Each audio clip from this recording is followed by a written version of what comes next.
Also standing by in St. Peter's Square is the national correspondent for the Tablet and Crux, Christopher White. He joins us now for more on the controversial topic. Christopher, as we just heard, the role of women took center stage at today's news conference. What are the chances that when the Synod Fathers vote on their final document this Saturday, there will be a recommendation to ordain women as deacons? Well, Emily, look, the Pope in 2016 commissioned a study of this very question, and that is a study that is ongoing, and the Pope has said it needs further historical study.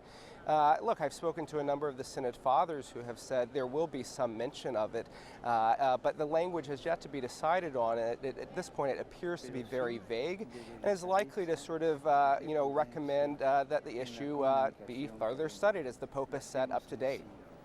Now another topic, the shortage of priests in the rainforest. It results in some Catholics receiving communion only once or twice a year. What's the Synod likely to say about ordaining married men as priests? Well, Emily, the language in its current form separates what they call a ministry of presence versus a ministry of visitation. So the ministry of visitation refers to these regions in which, a priest may come once or twice a year to give communion. And the Synod Fathers want to push for a language that allows for a ministry of presence so that in some, narrow circumstances, married men could be ordained so that there's an active priest that could provide the Eucharist on a more regular basis. Christopher, what else can we expect to be in the final document that's going to the Pope for his approval?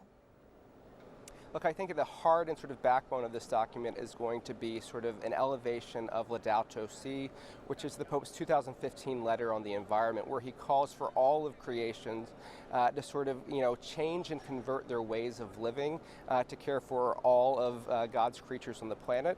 That's sort of been a major theme of the Francis papacy, and I think we're going to see him sort of elevate that once again in the way that one bishop put it to me, to provide a jump start, particularly to the U.S. and other countries that have failed to do so.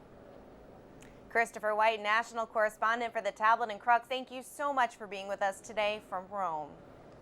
Thank you. For continuing coverage of the Synod that you won't find anywhere else, you can count on Currents News and the Tablet. Be with us every night at 7 p.m. on Net TV and check in at thetablet.org. Also, the latest Synod developments will be posted on our Facebook and Twitter sites.